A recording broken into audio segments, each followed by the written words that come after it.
नमस्कार दोस्तों, स्वागत है आपका अपने YouTube चैनल वैकुंठा में।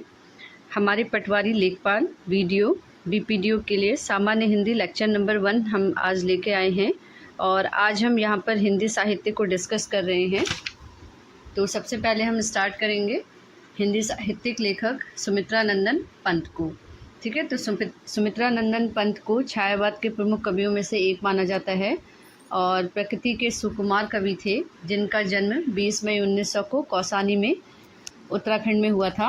और सुमित्रा नंदन पंत की जो प्रमुख रचनाएं हैं वो हैं काव्य संग्रह, वीणा, ग्रंथि, पल्लव, गुंजन, युगांत, युगवाणी, ग्राम्या, स्वर्ण किरण, स्वर्ण धूलि, रजत शिखर, उत्तरा और चिदंबरा।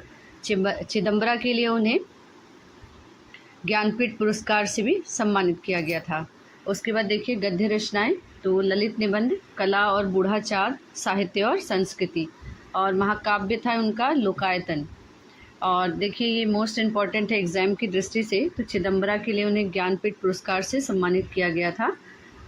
उनका सुमित्रा नंदन पंत का प्रकृति से जुड़ाव भी था, इसलिए उनकी कविता के विभिन्न उत्पादनों में हम देखते हैं जैसे झरने का वर्णन है, फूलों का, तारों का, पवन का, इनका प्रमुख रूप से काव्यात्मक प्रयोग उनकी कविताओं में मिलता है।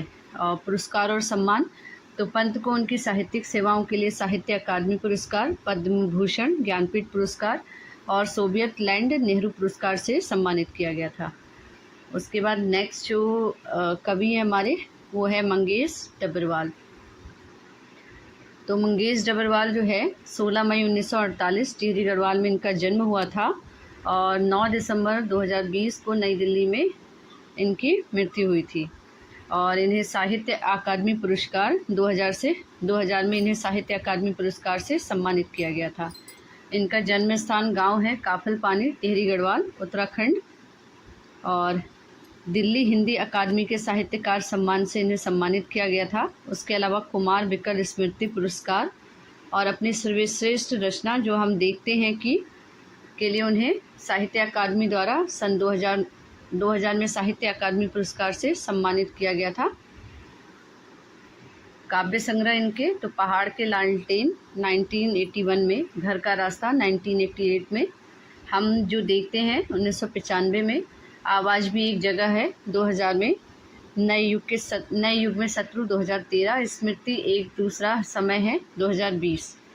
गद्य और अन्य रचनाएं, लेखक की रोटी, कवि का अकेलापन, एक बार का आयोवा में यानी कि यात्रा वृतांत है ये।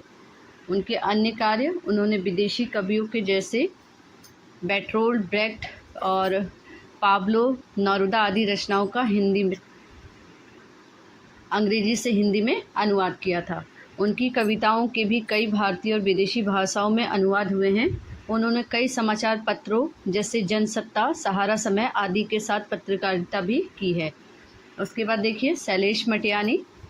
तो शैलेश मटियानी का जो जन्म है वो 14 अक्टूबर 1931 को अल्मोड़ा में और मृत्यु है 24 अप्रैल 2001 को नई दिल्ली में। इनके कहानी संग्रह हैं मेरी 33 कहानियाँ, 2 दुखों का एक सुख, दूसरों के लिए, सुहागिनी व अन्य कहानियाँ, सफ़र में जाने से पहले, हारा हुआ, अतीत तथा अन्य कहानियाँ, मेरी प्रिय कहानियाँ, पाप मुक्ति तथा अन्य कहानियाँ, हत्यारे, बर्फ़ की चट्टानें, जंगल में मंगल, महाभोज, चील, प्यास और पत्थर, नाच चमूरे नाच, माता और अन्य कहानियाँ, भविष्य तथा अन्य कहानियाँ, अहिंसा तथा अन्य कहानियाँ, भेड़े और गडेरिया। शैलेश मटियानी का 51 कहानियाँ हैं और विभोर प्रकाशन इलाहाबाद से, पुनः विभा प्रकाशन चाहचंद रोड इलाहाबाद से इनकी कहानियाँ क्या होती थी, प्रकाशित होती थी। उसके बाद आता है उपन्यास।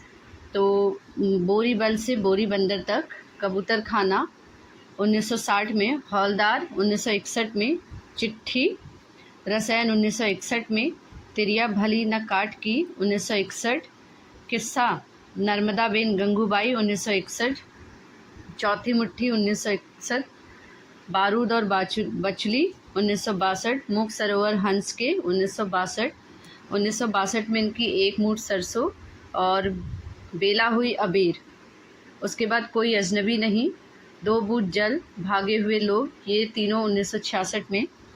पुनर्जन्म के बाद 1970, जल तरंग 1973, बर्फ़ गिर चुकने के बाद, और इसके अलावा उगते सूरज की किरण, छोटे छोटे पंछी, रामकली, सर्पगंधा, आकाश कितना अनंत है, उत्तरकांड, डेरे वाले, सावित्री, गोपुली गफुरन, 52 नदियों का संगम, अर्धकुंभ की यात्रा, मुठभेड़, नागवल्लरी, माया सरोवर, चंद औरतों का शहर। उसके अलावा इनके निबंध और इस निबंध इनके हैं मुख्य धारा का सवाल, कागज़ की नाव, राष्ट्रभाषा का सवाल, यदा कदा, लेखक की हैसियत से, कितने राम कैसे राम, जनता और साहित्य, यथा प्रसंग, कभी कभार, राष्ट्रीयता की चुनौतियाँ, किसे पता है कि राष्ट्रीय शर्म का मतलब।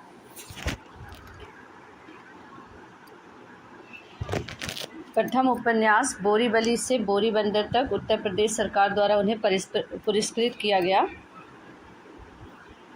उसके बाद शैलेश मटियानी जी को महाभोज कहानी पर उत्तर प्रदेश हिंदी संस्थान का प्रेमचंद्र पुरस्कार दिया गया। सन 1977 में उत्तर प्रदेश शासन की ओर से उन्हें पुरस्कृत किया गया। 1983 में फणेश्वर नाथ रेणु पुरस्कार बिहार से उन्हें सम्मानित किया गया। उत्तर प्रदेश सरकार का संस्थागत सम्मान शैलेश मटियानी को दिया गया।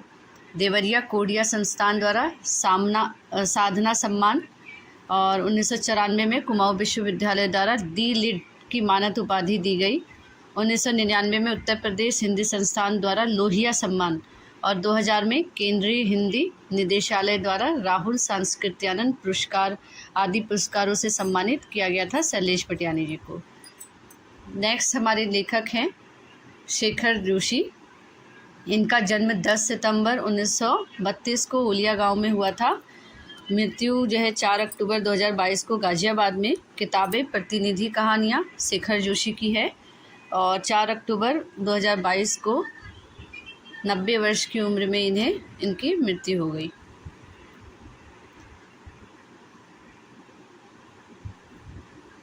शेखर जोशी की प्रमुख रचनाएं हैं दाजियू मतलब बड़ा भाई, और कोशी का घटवार, कोशी का चक्की वाला।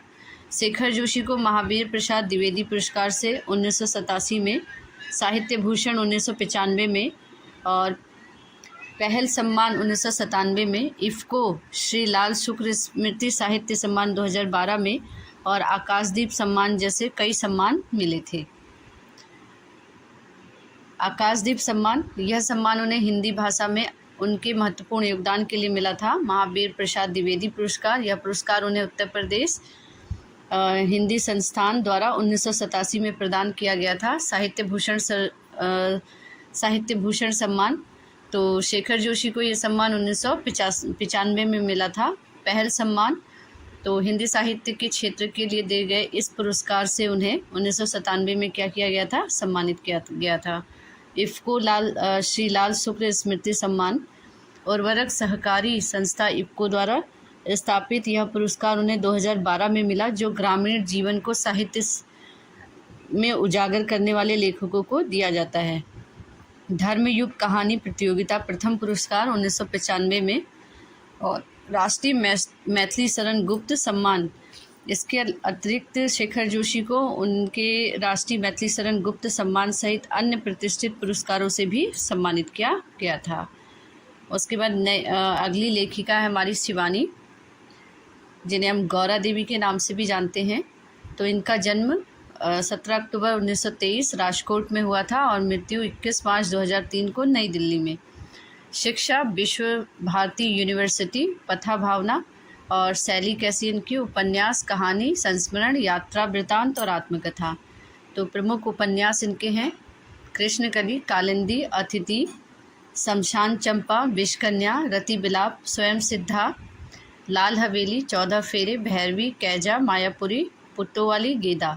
और कहानी संग्रह इनके हो जाएंगे शिवानी की श्रेष्ठ कहानियाँ, शिवानी की मशहूर कहानियाँ, झरोखा, मृणमाला की हंसी, अपराधिनी, पुष्पहार। और संस्मरण और अन्य रचनाएं हो जाएंगी इनकी अमादेश शांति निकेतन, संस्मरण, स्मृति कलश, और वातायन, चालक, सुनहु तात यह अमर कहानी, और चरैवैती। शिवानी का असली नाम जो था वो गौरा पंथ था, और वे शिवानी नाम ही लिखती थी। शिवानी एक प्रसिद्ध हिंदी लेखिका थी जिन्होंने 20वीं सदी में महिला केंद्रित उपन्यासों में महत्वपूर्ण योगदान दिया। इसके लिए उन्हें 1982 में हिंदी साहित्य में योगदान के लिए क्या दिया गया था, पद्मश्री से भी सम्मानित किया गया था। उसके बाद नेक्स्ट आते हैं हमारे पीताम्बर दत्त बर्थवाल। तो इनका जन्म 2 दिसंबर 1901 को उत्तराखंड के गढ़वाल में हुआ था और ज़िले में लैंसडाउन के निकट पाली नामक ग्राम में इनका जन्म हुआ था। गढ़वाल के लैंसडाउन में पाली नामक ग्राम में। और उनकी प्रकाशित कृतियों में योग प्रवाह, डॉक्टर संपूर्णानंद, मकरंद, डॉक्टर भगीरथ मिश्र और डॉक्टर पीताम्बर दत्त बर्थवाल को श्रेष्ठ निबंध स गोविंद चातक आदि हैं। उन्हें कवि गोरखनाथ की रचनाओं का संकलन और संपादन किया और गोरख बानी के नाम से भी प्रकाशित हुआ। तो कमेंट करके बताइए कि वीडियो कैसा लगा। वीडियो को ज़्यादा से ज़्यादा लाइक करिए, शेयर करिए एंड सब्सक्राइब करिए। धन्यवाद।